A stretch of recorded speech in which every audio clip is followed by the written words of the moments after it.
Today, we're diving into an event that sent shockwaves across the globe, an unprecedented Israeli strike right in the heart of Doha, Qatar. Why is that such a big deal? Well, because that's the very city trying to broker peace. Let's just start with this quote from Qatar's prime minister, because it tells you everything you need to know about the reaction. State terrorism. Whoa. That's not just diplomatic jargon, you know?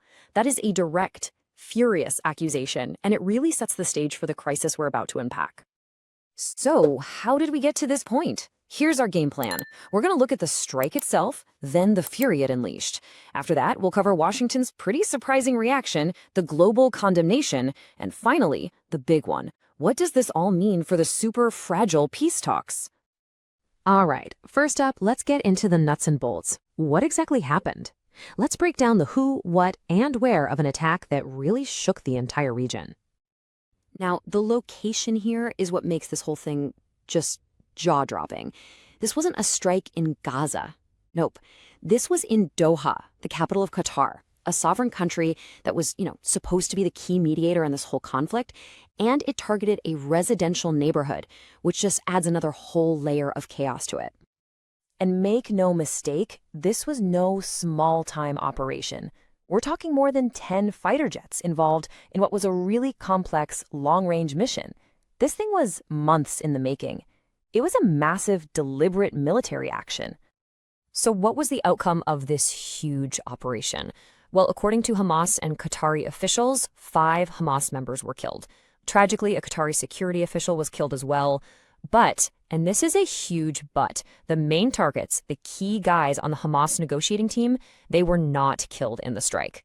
So, the strike itself, that was like the first earthquake.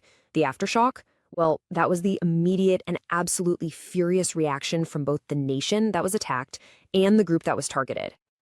And this is where you really see the fundamental conflict at play. On one side, you've got Qatar. They're hosting U.S. troops, and they're acting as this essential back channel for peace talks, by the way, all at Washington's request. And then on the other side, you have Israel launching a military strike right in the middle of that diplomatic hub. And the way each side framed this, you couldn't make it up. It's like they're living in 2 different realities. Israeli Prime Minister Netanyahu actually called the attack a peacemaking action. And then you have Qatar's prime minister, who was visibly angry, calling it treacherous and, as we know, state terrorism. A total clash. Now, Hamas's response was pretty strategic. They didn't just point the finger at Israel. Nope. They aimed their statement directly at Israel's biggest ally, saying they hold the U.S. administration jointly responsible. And just like that, they pulled Washington right into the middle of this mess. Which, of course, brings us to the White House. And you might think, okay, they're going to come out with a strong defense of their allies' actions, right? Well, that is not what happened. Not at all. When you look at the timeline, it is just a masterclass in communication breakdown. On Monday, a U.S. envoy meets with a top Israeli official. Apparently, Nam gets no heads up. Nothing. Then on Tuesday, President Trump is informed by his own military just moments before the strike happens. By the time an American envoy could even get on the phone to warn Qatar, it was already too late. The U.S. was completely blindsided. So the official White House statement was, very carefully worded, but the disapproval was crystal clear. The key phrase is right there. Does not advance Israel or America's goals. For press secretary to say that about a close ally's military operation, trust me, in diplomatic speak, that is a major public rebuke. But then President Trump himself just cut through all the diplomatic talk and was way more direct. I'm not thrilled. It's not a good situation. Unhappy about every aspect. You can really hear the personal frustration with the whole decision. It's blunt. And look, this displeasure wasn't just coming from Washington. The backlash to this strike was swift, and it was absolutely global. It was pretty much a global chorus of condemnation. You had Canada calling it an intolerable expansion of violence. Australia said it was just the wrong thing to do. Malaysia called it a wanton act of aggression. The message was coming from every corner of the globe, and it was loud and clear. So you've got this worldwide outcry, right? And then, set against all of that, you get this response from Israel's ambassador to the U.S. Just, wow. A little bit of criticism. They'll get over it. That's not just defiance. That's basically signaling that they knew this diplomatic firestorm was coming and they were ready to just ride it out. Okay, so all of this brings us to the million-dollar question, the real heart of the fallout.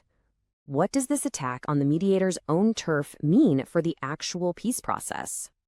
And to really get why this is so dangerous, you have to remember Qatar's super unique role. It's a strategic U.S. partner with a huge American military base, but it's also the only real channel for indirect talks. So hitting Doha, that's not just an attack on Qatar. It's like taking a sledgehammer to the one diplomatic bridge that everyone was trying to use. And that's the big fear, right? As this analyst puts it, he wouldn't be surprised if this whole thing just brings mediation to a grinding halt. And it makes sense, doesn't it? I mean, how can you be the referee in a game when one of the teams just tackled you? And beyond all the geopolitics, there's just a profound human cost here. The families of the Israeli hostages who were counting on these very negotiations were plunged into what they called heavy anxiety. One mother's fear that this could be her son's death sentence. It just puts the stakes in the starkest terms imaginable. It doesn't get more real than that. So that leaves us here with this really unsettling question. The attack in Doha didn't just cross a border. It completely blurred the line between who's a mediator and who's a target. So when the peacemaker's home becomes part of the battlefield, what path, if any, is even left for peace?